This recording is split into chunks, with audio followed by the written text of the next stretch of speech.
My true belief is nobody should be living in pain. It's just simply not the way it should be. Everyone should have the right to live the life they choose. And if I can have any ability to help someone get to that path, then I am happy and joyful, and I appreciate every opportunity to let people know this exists. Do you want to wake up feeling like you're stepping into who you're meant to be, into the best possible version of you? What if I told you that the key to your best life, health, and happiness are all around you? You just have to find what works for you. I'm Hopeful Jaza, and I believe that there isn't just one way to live a healthy and meaningful life, and that all you need is a little inspiration to make changes that last from the inside out. Each week, I'll be sharing tangible tips and inspirational interviews to help you on your journey. These are the steps to take to improve your life and live with purpose. This is Hopeful and Wholesome.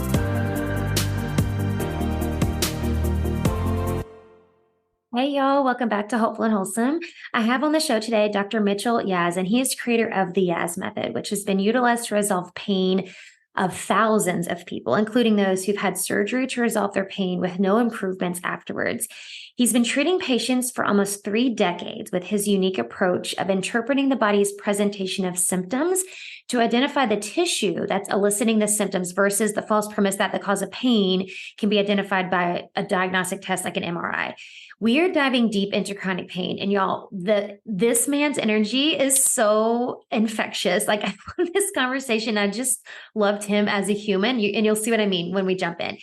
He is so passionate about what he does, and we even had this conversation after we stopped recording of just, the passion he has for this is solely about helping people. And it's rare to find someone who is so passionate about helping people with no connection and no attachment to how much money, it was just a really enlightening and refreshing conversation.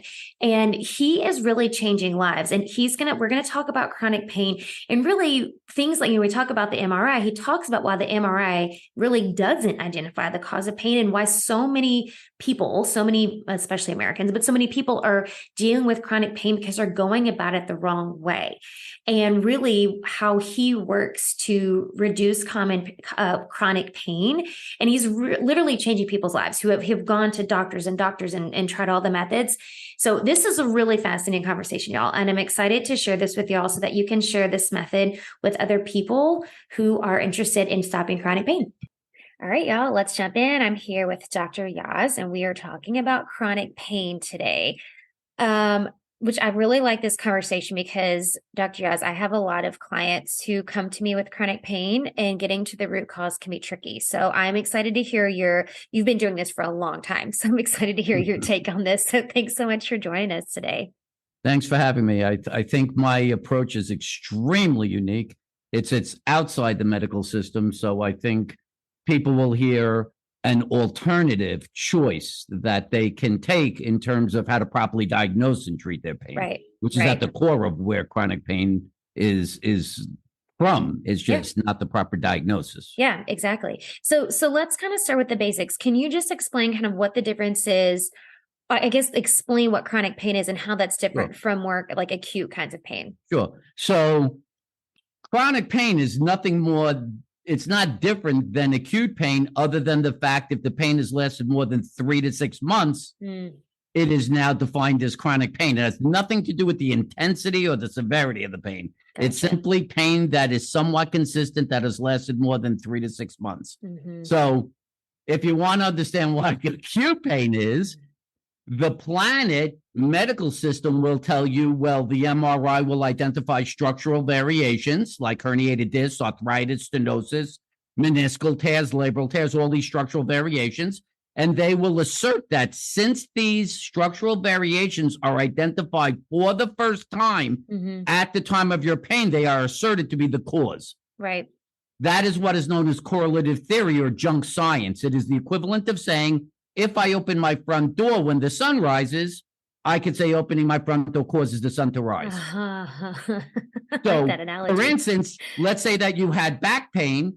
I bet you that if I took an MRI, you would also show that you have 2 elbows at the time of your pain. I would assume you have 2 elbows. So I could use the same exact logic and say 2 elbows is the cause of your back pain. So you could see where there's a lapse in this mechanism. Yep. Okay. The other part of this, and the most important part, is that the presentation of symptoms that are existing, not just your pain. Where does the pain begin? Where does the pain end? What brings on the pain? Is it based on movement? Things of that is fully ignored. At this point, 40 years into the use of the MRI, as far as the medical system basically is concerned, you go, you have pain, you say where your pain is, they say, let's get an MRI of the region where the pain is and see if we can find a structural variation. What I have shown, and the shocking part of this, is that I actually ignore MRI findings and interpret symptoms. That's the basis of my method. And I have actually shown that in more than 98% of cases, the cause of pain is muscular, meaning that the tissue in distress is a muscle. Now, the troubling part of this is that muscular causes do not show up on MRIs. Right. So I'm going to give you an example. This cannot be any clearer. You're standing there and all of a sudden you dropped your pen on the floor and you bend down to get your pen and all of a sudden your back goes into spasm. You're writhing in pain. You're all EMS. You got to go to the emergency room. And you get there, they do an MRI and they find a herniated disc. And they say, since that herniated disc was found for the first time, that is asserted to be the cause. My question to you as the average layperson, if this was 1960, 70, or 80, before the MRI, wouldn't you have just guessed you probably just pulled a back muscle? Totally. I would think the average person would say yes. Yeah. So my question to you is, at that hospital, if in fact it was, you just pulled the back muscle, how was that going to be identified as the cause of your pain? That pulled muscle will not show up on your MRI. Those people who are diagnosing you only know to diagnose through the MRI. So the high probability you would acknowledge is that the muscle and spasm probably is not going to be identified as the cause of your pain. But what will be identified is that herniated disc. Right. So going forward, the only thing you will be treated for is a herniated disc. Right. So you'll get injections and medications, and you'll be told to try conservative things like chiropractor and physical therapy. But in the meantime, you're trying to live your life, right? You still have to live your life, right? This isn't like cancer or a heart attack where you get to stop life and everyone sympathizes with you. Pain is innocuous. Nobody even knows you're in pain half the time. So you just have to live with this. So you're still having to bend down. You got to tie your shoes, don't you? You got to put your underwear on, don't you? Maybe you have to vacuum the floor or something. So in the meantime, your back is just going out, going out, going out. And months have gone by, years have gone by. And guess what? You have chronic pain. Why? Misdiagnosis. The tissue in distress was never identified, and therefore the distress of the tissue was never resolved, thereby ending its need to elicit the emergency signal of pain. Right. So then what do you think that the pain, there's so many people in chronic pain. Why do you think this is the case? Like, why do you think this chronic pain epidemic has lasted for so long? You just hit one of the most important concepts. So if chronic pain is in fact the number one health issue in the world, there's no denying it's 130 million Americans, 1 billion people worldwide suffering from chronic pain. That's crazy. This is over 40 years now, and the numbers never go down. So wouldn't the answer be, so when did chronic pain begin? Well, it began in the mid to late 1980s.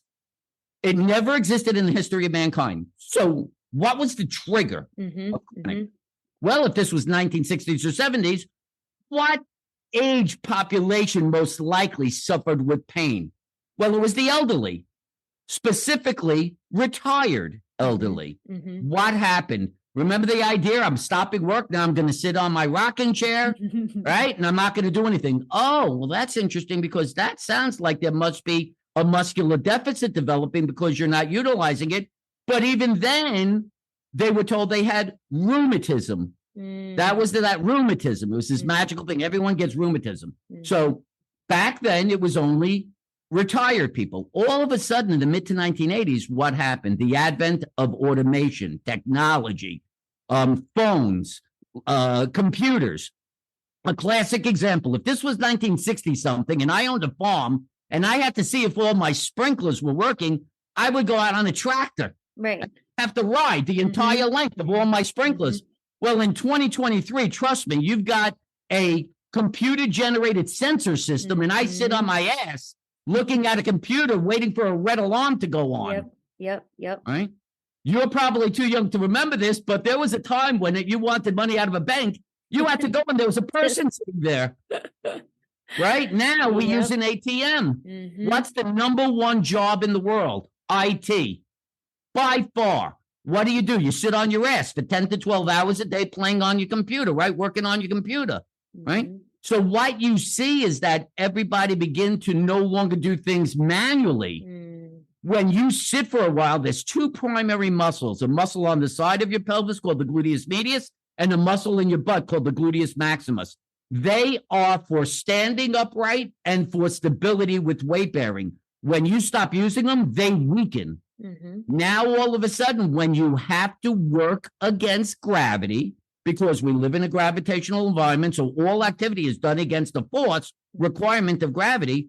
If the force output of those muscles is not equivalent, the muscles will strain and elicit pain. So what did you begin to see? Not just 70, 80, and 90-year-olds having pain, but all the way down to 20-year-olds now.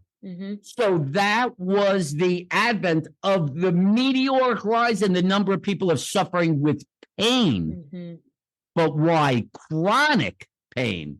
The answer is because part of that development of technology was the MRI. The very thing that only finds structural abnormalities, not muscular deficits. Right. So everybody is leading in an inappropriate direction to address structural causes when, in fact, in more than 98% of cases, the cause of pain is muscular.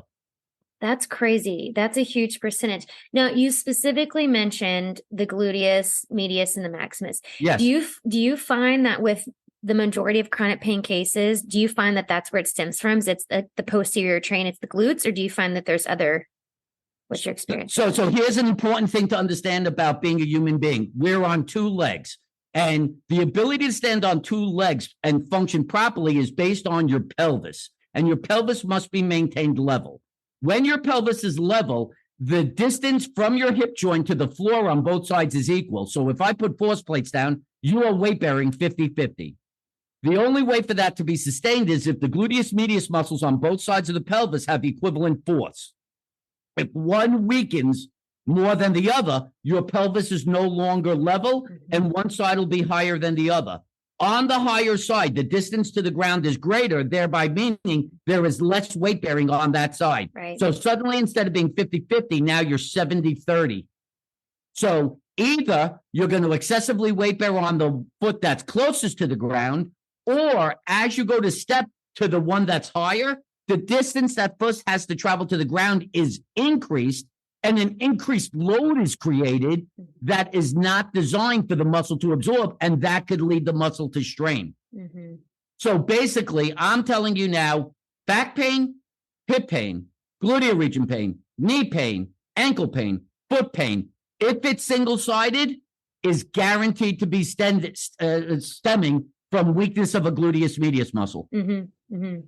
And it's from the shift and the pelvic placement.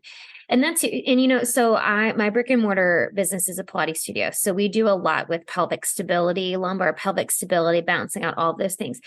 And it's amazing how, first of all, it's amazing how many people have zero body awareness of what their pelvis is doing in space. Like that is always mind blowing to me. But it's also amazing how, because I agree with you. I agree with everything you were just saying about the pelvis, because we find that in my studios. And it's amazing. And that's the other amazing part, is that so many imbalances literally start from the placement of your pelvis. Like, yes. It's crazy. Well, that's weight bearing. Right. So your ability to exist in a gravitational environment is going to be based on your weight bearing. Here's another critical part that people don't understand, is that wherever your pain is, if you're going to get an MRI, you're going to get an MRI exactly where your pain is, with the implication being that the cause of pain is always where the pain exists. I am telling you, in 30 years and 15, 16, 17,000 people I've treated, in 99.99999% of cases, the cause of pain was not where the pain was being experienced. And that is because we work as a chain. Right. to allow for function. And if there is a weakened muscle, that's what leads another muscle to compensate and ultimately lead to that muscle breaking down and eliciting symptom. Right. That's a hard thing for people to grasp because I hear that so often. And I'm thinking my brother-in-law as an example. He's constantly has back pain. And my husband and I keep telling like, it's not your back, it's not your back, it's not your back. That's a hard thing for people to grasp. And I try to tell my clients that too, come into my studio, like, because that's usually my thing. It's like, let's work on the glutes, let's work on like medius, let's work on like IT band, like let's work around it. Cause and that's how I've seen it too. And you've worked with a lot more people than I have, but what I've seen in my experience too, is it's never the source of the pain. Do you find though that like I don't know if solution is the right word because I feel like that's an oversimplification. But do you feel like the solution to this is like people just need to move more? Like, what do you think is the solution to this? So I tell everybody, you got two choices in your life. Either if you're going to do a job in which you're sitting for sustained periods of time, for the rest of your life, you're going to have to do some sort of isolated strength training program, which specifically addresses the muscles that become in deficit from sitting excessively. So the gluteus maximus, the gluteus medius, and the hamstring. In terms of the upper body, anything in the posterior chain, mid-trap rhomboids, post delts, anything, because when you're sitting, you're drawing your shoulders forward. You're going to have to strengthen the muscles to keep you back.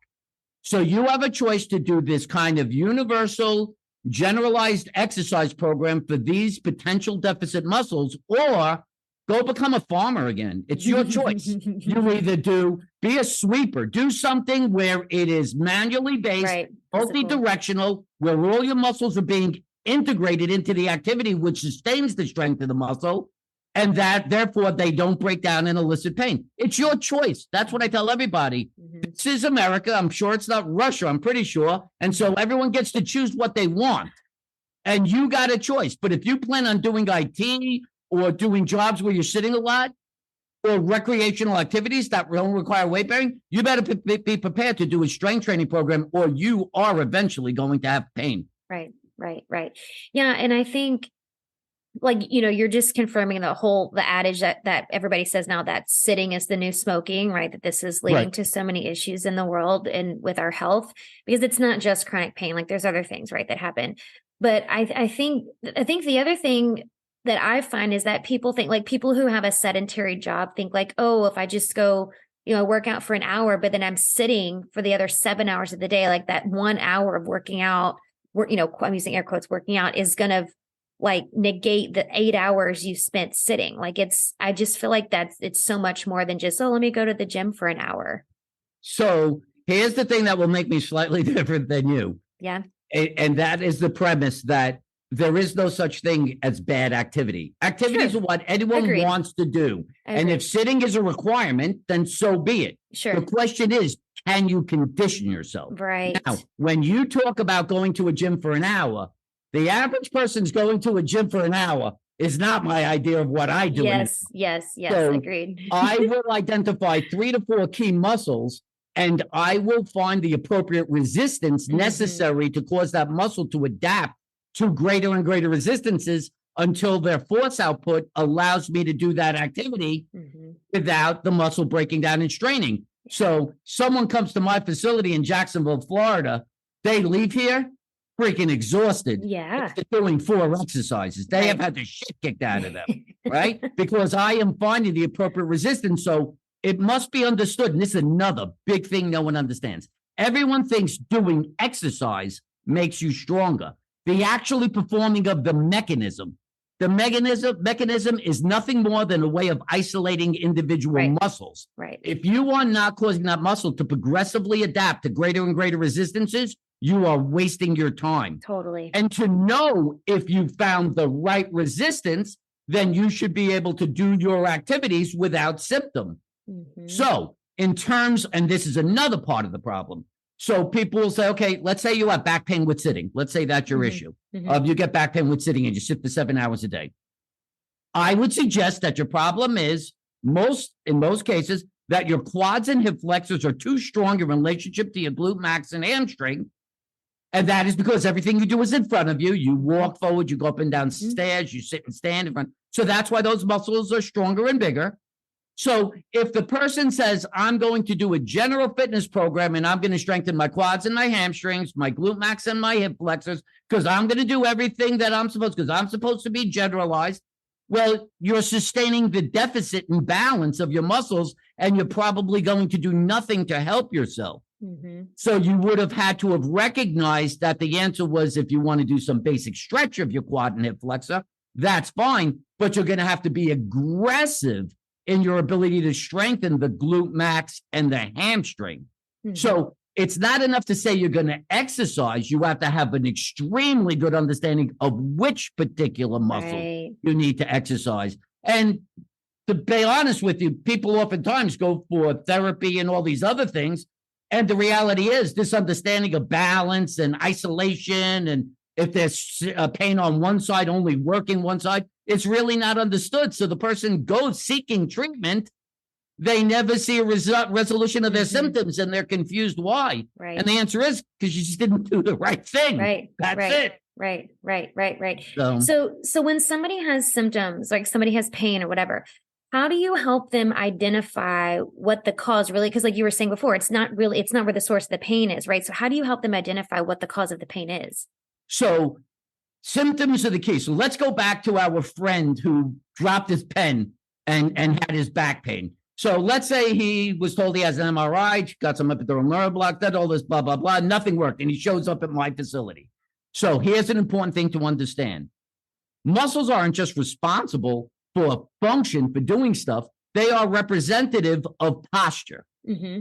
So proper posture represents strength and balance of muscle. So let's say this particular person had pain across their lower back, centralized across the lower back. When they approach me, I'm going to look at their posture. And what I'm going to see is that where most people have a very subtle arch, they're going to present with an extreme arch. And there are these two bony landmarks on their pelvis that should be level. And when I check them, that front bony landmark is going to be tilted severely down, which indicates that they have this big arch. That altered posture is representative of a shortened hip flexor and quad. Then I'm going to say, could you just bend down for me and let me see you touch your toes? And what you're going to see is they're probably excessively rounded in the upper back. And yet when they go to touch their toes, the lower back is supposed to go from an arch to a hunch. It's still arched. So why wasn't it capable of rounding? Well, the hip flexors will prevent you from going from an arch to a hunch. So there's a loss of change of posture a second time, right? And then I could muscle test them, and I could see, oh my God, their quads are much stronger than their hamstrings. I could flexibility test them. Then I literally could use what is known as palpation, touching, and I could press on their hip flexors, and I guarantee you I'm going to make them go through the roof. And I'm going to feel that all muscles should be long and supple. It's going to feel like a ball. And that tells me that muscle is knotted and shortened. So instead of simply taking a picture, I had the person identify their pain as being centralized in the lumbar region. I had an alteration of posture, excessive arching. I had the inability of the back to go from arch to hunch. I had a short flexibility deficit in the hip flexor, a strength imbalance between the quads and hip flexors to the glute max and hamstring. And when I touch the quads and hip flexors, they're strained and knotted. Well, that certainly sounds like a representation and a narrative that the lower back pain is being caused by shortened hip flexors and quads as a result of an imbalance between the hip flexors and quads and glute max and hamstring. So that sounds like a pretty excessive presentation, looking at all the body's presentation of symptoms. Right? Let's say the person had that pain on one side. Here's a fun fact. Is pain in the same location on both sides the same exact symptom as one side? The answer is no. They're clearly different. One person has it on both sides, the other has it on one side. That difference alone tells you there's a different cause. So that person on one side, what did I tell you? If someone has pain from the lower back down on one side, immediately assume there's a gluteus medius deficit. So this person, when I check them, as soon as they say it's on one side, now I'm going to think side to side instead of front to back. So this person, I'm going to put my hands on their pelvic rims, and one side is going to be higher than the other. So right after that, right away, I know one of those glute medians is weak. Right. Then I'm going to say single leg stand and squat. And one of those sides, they're going to struggle. They're going to have balance issues. Their knee's going to cave in, and that's going to tell me one of their hip muscles is weak. Then I'm going to muscle test them, and I'm going to confirm it. Then I'm going to press on their glute medians, and I'm going to find one of them, they're going to go through the roof, right? So what I can then go on and provide is a narrative, and I could say that what has happened is one of the gluteus medius muscles have strained, and as a result of that, that is a pelvic stabilizing muscle. The torso stabilizing muscle on the other side has tried to assist and compensate, but because that is not a job it's intended to do, has strained, causing the lower back muscle to strain and elicit pain. Right. So the cause here is a weakened glute med muscle. And it is important for people to understand, I'm not going to do an exercise for that lower back area. I'm going to strengthen the muscles of that gluteus medius plus other associated muscles, which will make that lower back muscle no longer have to compensate, thereby stop eliciting pain and straining. Right, right.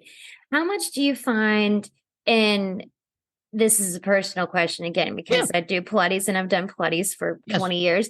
How much do you find that the core, like a weak core, is kind of not necessarily that it's the only root cause, but associated as a root cause for chronic pain? So it's going to not be a pleasant answer for a lot of people, but the answer is the core has nothing to do with anything. Okay. So let me explain the premise. Okay.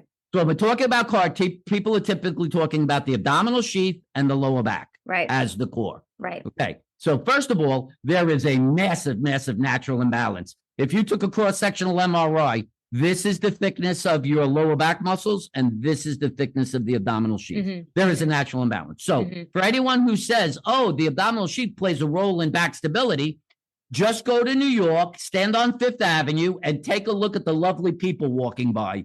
And you're going to notice they don't have a very sturdy abdominal sheath that can barely hold in the viscera.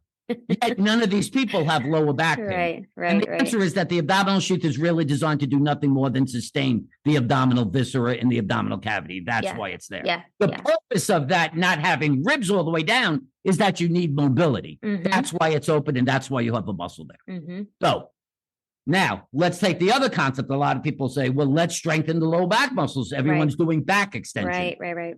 Okay. Well, we just acknowledged that abdominal sheath is very weak in comparison. So if I strengthen the low back muscle, by definition, I'm enhancing the imbalance in strength between the low back muscles and the abdominal sheath. What does that do to the low back muscles? They shorten them and make them more susceptible to straining. So strengthening your low back muscles is, in a sense, making you more susceptible to straining your lower back. So here's the answer. The lower back muscles attach from the bottom of the rib cage to the top of the pelvis. The bottom of the rib cage really doesn't change very much, but the top of that pelvis can. And what controls the top of the pelvis? It is the relationship between your quads and hamstrings. They are attached to the front of the pelvis and the back of the pelvis. If the quadriceps are stronger than the hamstrings, it's going to pull the front of the pelvis down, and the back of the pelvis has gotten much closer to the rib cage, thereby shortening the low back muscles, making them susceptible to straining and elicited pain. If for some reason someone strains their quad, this is really common during knee surgeries, they never get their quad back, just the opposite happens. The hamstring shortens. And as a result, the pelvis and the back lowered, increasing the length of the low back muscle because the distance between the bottom of the rib cage and the back of the pelvis is now increased greatly. So now that muscle is elongated beyond its normal capacity and also loses its ability to create force. So the answer to sustaining the optimal length of the lower back muscles is to sustain balance between the quads and hip flexors, hamstring and glute max, sustaining what is known as a neutral posture, where the front and the back of the posture, the front and the back of the pelvis are level. That is how you sustain the low back. Well, and I would like to shout out to Pilates because we're all about the neutral pelvis. And it's like a big thing that we, at least in mine, there are many different types of Pilates, but we do a more contemporary style, and I actually just had a teacher training this past weekend, and it's like a big thing. We're talking about the anatomy of the pelvis and neutral pelvis and what it means to move. So I agree with everything about the pelvis, and I find that there's so much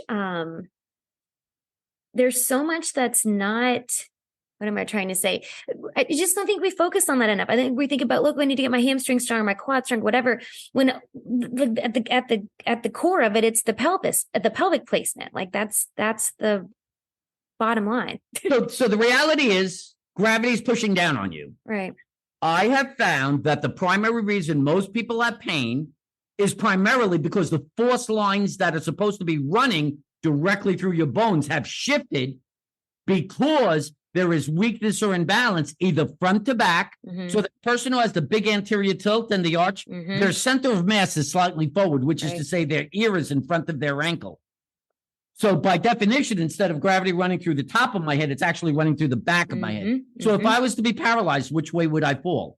Forward. Mm-hmm. So by definition, something's stopping me from falling forward. What is it? Muscles in the back of my body, my low back, my hamstrings, my calf. You got that person who's complaining of calf cramps every night, and everybody's telling them that they need, to take more potassium and this other shit. And yet all you have to do is look at that person and their freaking ear is in front of their foot. Uh-huh. That's their problem. Get them back. Stop the calves from having to support them, and that ends.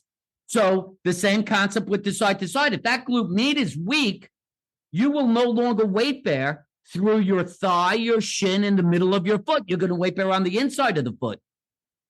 That is going to change the force line from the center of the foot to the inside, stressing the arch. There are two muscles that support the arch, and they are not designed to take an excess load. Right. So those muscles will eventually cave in, give up, and guess what? You've lost your arch, Mm-hmm. which now makes you susceptible to a multitude of issues. So you have to somehow figure out that glute med is weak, change that force line. That's what's affected the arch, the loss of the arch. And by the way, a general premise, for anyone who suggests that putting an orthotic in to handle that, let's just make sure we understand this. What you're telling me is that there was an internal force required to support the arch. It has failed. And now you want to apply an external force to replace the internal force, Mm-hmm. which I'm guessing is not going to make those muscles stronger. Mm-hmm. I'm going to guess they're going to make them weaker, Mm-hmm. which is now making me become more and more dependent on the orthotic.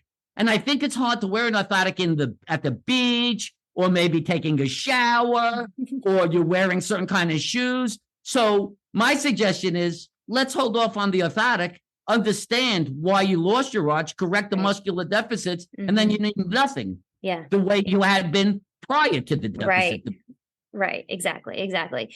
Well, and you kind of, you've been talking about it, but can you, I guess, specifically talk about kind of how your method, the Yass method, is different? And I know we've been talking about it, but what separates yours from other forms of treatment, and how yours is actually helping people like get to the root of chronic pain? Sure. So I like to describe it this way, and I really would like people to start seeing it this way. There is the medical establishment pathway. And I know people like to think, well, there's chiropractor and physical therapy and neurology and orthopedics and podiatry and all this other stuff. But the reality is, the hardcore reality is, regardless of the specialty you're going to, as a general principle, I think most people acknowledge the diagnostic means for establishing the cause of your symptoms is an X-ray or MRI. Yeah. Okay. Mm-hmm. So it finds structural variations, and you will be treated for structural variations. And by definition, structural variations require surgery if I'm going to fix the structural variation. And if you don't want surgery, you're going to try a variety of other techniques, but ultimately you're trying to fix structural variations that were identified at the time of your pain. Right. On the other hand, the Yass method, another pathway, and here are some off-ramps, and if there's lots of off-ramps along the path, and this is your very, very long and 40-year different pathway. And like I said, you can come off anytime you want. And here's my pathway. And my pathway is where we look at symptoms. Symptoms are real time. You sneeze exactly when that mucosal lining sensed that there was an antigen there. Mm-hmm. your heart starts to shift and you have problems with that as soon as there's a variation. You get back pain and cannot urinate as soon as that kidney stone lodges. So there is no question that symptoms are real time and are coming from specific tissues that elicit very specific symptoms. So the Yass method says, let's interpret the symptoms. And one of the more obvious ways of looking at symptoms are, if you're going to tell me you have a kidney stone, does the pain from the kidney stone, is it affected by whether you're standing, sitting, walking? Isn't it probably going to be just the same regardless of your functional level? If you're having a heart attack, you think it's different, the heart attack, if you're laying down or sitting or walking? Probably not, right? So we want to start coming up with the conclusion that when looking at symptoms, if you have a structural abnormality as the cause, you kind of want to have to assume it's going to be somewhat continuous with very limited variations in intensity. Right. If you have muscular causes, you're probably going to associate your pain with getting worse when you do activity. And as soon as you sit down or sleep or whatever, it gets better. So it is this interpretation of symptoms that helps you identify what tissue's in distress. By the way, Hippocrates himself is the one who created this. It is the basis of the medical system. If they've gone back and looked at the writings of Hippocrates, and sure enough, the Hippocratic method has always been a thorough history with a full physical evaluation. That is at the basis of it. So that is the basis of it. And what I have shown over 30 years, 16, 17, 18,000 people, is that in more than 98% of cases, the cause of pain is muscular. Well, that's good news, because once I identify the muscles, all you have to do is a form of progressive resistance targeted strength training. And I'm guessing in 2, 3, 4 weeks, you're pain-free and fully functional. So you could look at structural variations all you want, but my answer to you, or my question to you, is you've been looking now when it's gone on months and years, and you're still in the same situation. So if they had properly identified the tissue and resolved the distress of that tissue, you should be out of pain by now. Right. So if you're into this for months and years, at some point, you're going to have to take responsibility for yourself and say, maybe this ain't the path for me. Now, on this planet, how many people have been told that the potential cause of their pain is muscle? Well, virtually nobody, because it's not part of the medical system. So I am here today to give you this alternative choice and thought. And that's what this is all about. I have been asked to develop this method. I have, in my mind, brought it to a level where literally anyone can walk in my door. I do Zoom sessions globally. And within, again, a couple of weeks, I can get pretty much anyone out of pain. And it is simply, I'm not better at this than anybody. I'm completely different in my mindset and the mechanism by which I do my diagnostics and my treatment. Right. And I need people to start thinking to themselves, maybe there's a chance it is muscular. And if it is, why, if given the choice between surgery, epidural nerve blocks, radiofrequency ablation, which is cauterizing nerves, versus doing 3 to 4 exercises for 3 to 4 weeks. Yeah.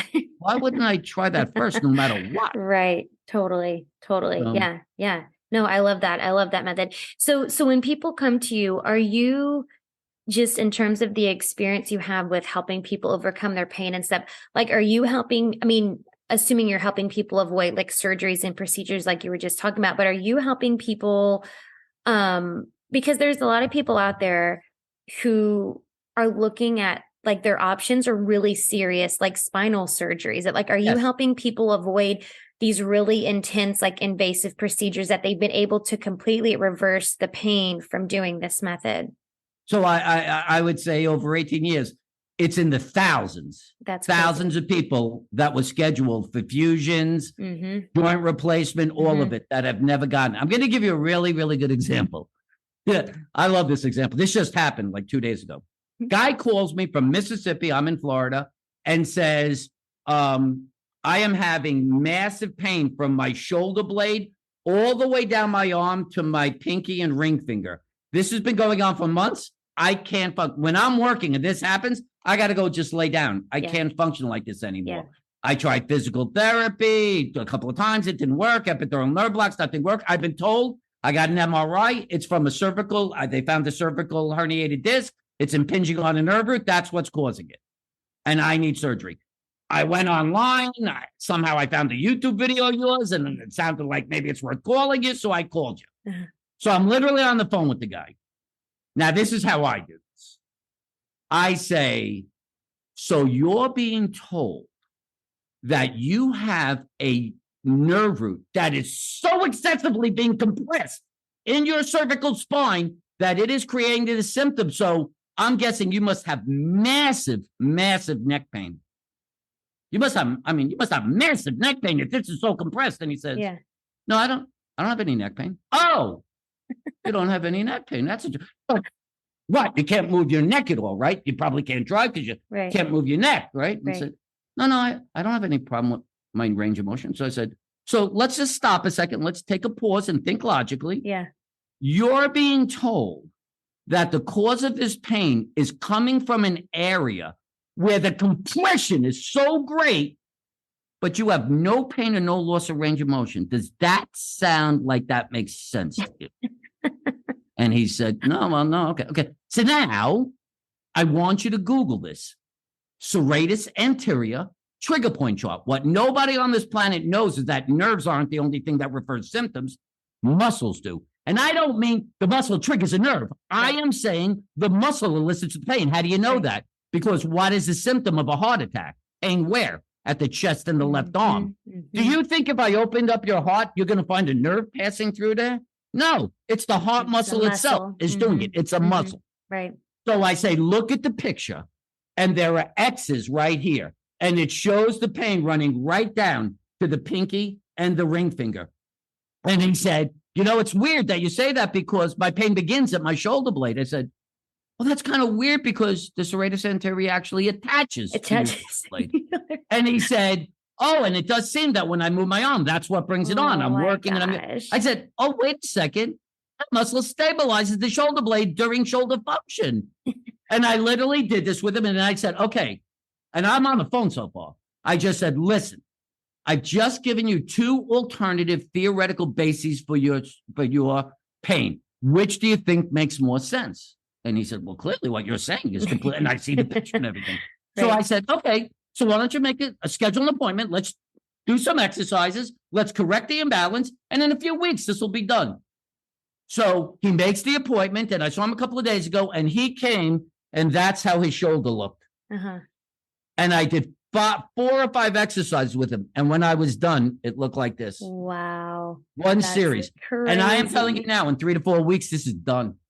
That's amazing. So it is a recognition of logic that helps you understand the presentation of symptoms in its entirety. Right. I don't just want to hear about this. I want to know where that started. I want to know what brings it on, what makes it go away. I want to know everything about what's going on in terms of the presentation of symptoms. There's so much more to symptoms. Are you limping? Do you have a shoulder postural deficit? All these things are corroborating symptoms. There's not just, I have pain. Right. Okay, tell me what it is. That's not how it works. And to me, that is the quintessential example of the difference between this pathway and this pathway.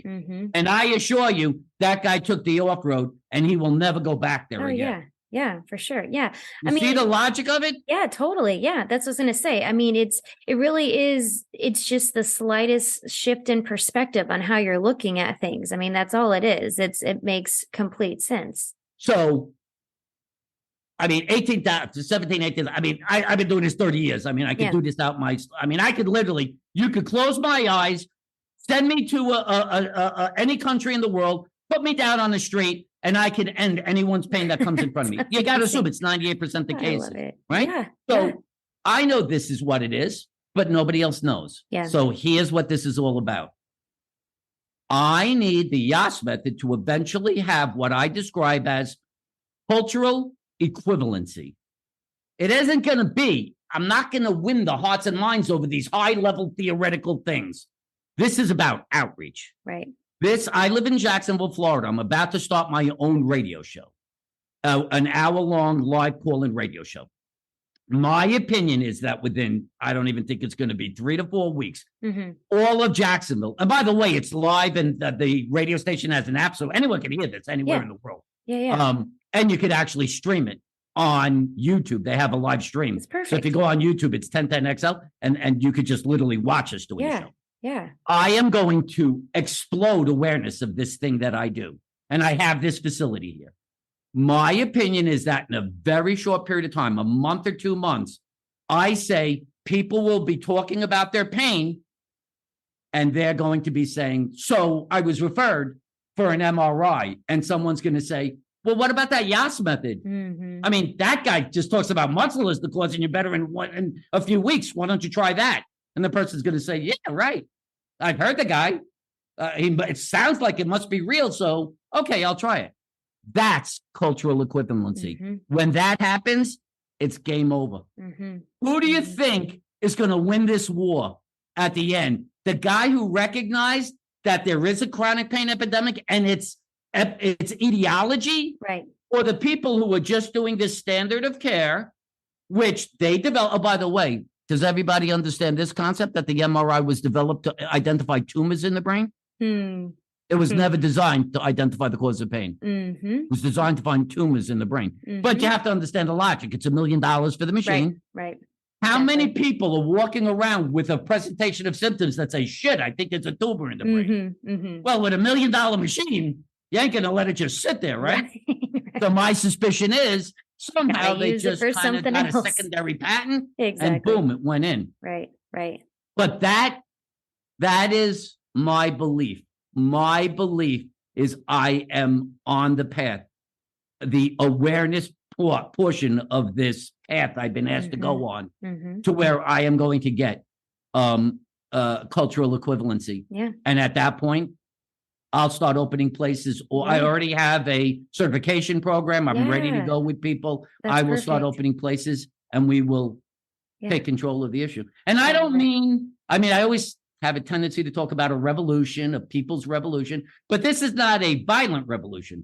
This is actually a peaceful march to the off-ramps to a new pathway that is available. That's the way I see it. That's it. I love that. I'm with you. And we're going to spread the word with you because you're here and people are now know about it and people can go check you out and all this. So we're with you on your journey. I love this so much. I appreciate it. Of course. So as we start to wrap up here, your YouTube channel and all that, of course, I have links to all of that so we can check out all of that. You have videos and you have things people can check out. And then if somebody wants to schedule a consult, did they just go to your website? So you got two choices. Either contact me directly by email at drmitch@mitchellyass.com, drmitch@mitchellyass.com, or go to the website, which is Live Without Pains, plural, livewithoutpains.com. And on the homepage, there's a schedule now button. You click on that. That takes you right to the Calendly scheduler page. You schedule your own appointments, which I really love. Perfect. Yeah. So you pick the day and time that works for you. When you're done, it gets put into my email, into my schedule, and I get an email to know. Perfect. Easy enough. And I have links to all of that in the show notes. This is perfect. Great. So I love this so much. And I thank you for this revolution. I am here to spread the word with you. And we're on the same page because you're doing this at a whole other level. But I feel like just with Pilates and helping people with pain and all that, like it's the same. The goal is the same, right? Helping people with pain. So I just love everything you're doing. So the final question I want to ask you, the question that I like to ask everybody as we wrap up, what do you think is the most important thing you can do to live with purpose? To live with purpose is to find something that you love to do that is not for self-gratification. So I found enlightenment 4 years ago, and enlightenment basically says everything happens because it's supposed to happen. And so in terms of how you live your life, you don't have control over the results of the things you do. You only can set an action. So what I do is I only do things that are joyous. So I have plants and trees in my office, and I'll spend 15 minutes a day misting them. And I become one with the plants, and it's incredible. I'll do a podcast with you, and I'm bonding with you. I'll treat somebody. I'll work out. And so ultimately, this thing that I've been asked to do, which is a very, very unique opportunity, people must understand this is a one-sided situation here. I get nothing from this. I don't need adulation. I hope the Yass Method becomes the biggest thing in the world. And guess what? Mitchell Yass is going to disappear from the face of the earth. I don't need any of this. The joy that I get in this is sharing this incredible gift of knowledge. And when somebody gets better, what happens is I feel this warmth in my chest. And I always hear in my head, thank you, God, for giving me this gift. And thank you for giving me the ability to give this gift to others. It's overall. I started with a lady that was in bed. She was in the hospital from back pain for 2 weeks. I started literally, the Zoom session opened with her in bed. It's been 2 weeks. She's up and walking with a walker. She's like, I want to come to Jacksonville and give you a hug. And I said, I don't need the hug. The only thing I need is for you to have your life and be joyful and live with your husband. And she had chickens and live that life. And if I could be any part of that, that's it. That's all I need. So I think whether it's talking about charity, anything where the experience you get from it is one directional, where you are simply giving and the only thing you get back is the recognition that you have given of yourself. That I don't care if you get $1 gazillion. I am telling you from personal experience, I'm 62 years old. I have never felt more joy in my life than in following this process and now being at the point where I am completely free of ego. And the only thing I get from this process is the recognition that I am the vehicle, the conduit for the method to be given at this point. And hopefully there'll be more, but that is just the greatest experience in the world. Yeah, I love that so much. And the gratitude for just being the conduit, like that's beautiful. I love that so much. I love that. Yeah. Thank you so much, Dr. Yass. This was such a good conversation. I love this and I love everything you're doing. Thank you so much for this. Well, and the gift that you've accepted this path that you've been put on and you're going forward willingly and sharing your gift. And I thank you for all of that. Well, thank you for giving me the chance to share it, because my true belief is nobody should be living in pain. It's just simply not the way it should be. Everyone should have the right to live the life they choose. And if I can have any ability to help someone get to that path, then I am happy and joyful, and I appreciate every opportunity to let people know this exists. So thank you. Thanks for listening to Hopeful and Wholesome, y'all. If you found value in this week's episode, please subscribe on iTunes or wherever you listen to your podcast and leave a review to let me know what you thought. I'd love to know what you find useful in these episodes so I can know how to provide the most value I can to my listeners. And if you have topics you'd like to know more about, I'd love to hear those as well. So shoot me a message on Instagram, Facebook, or LinkedIn. It's @TheHopePedraza, or you can visit my website, hopefulandwholesome.com. Thanks, y'all.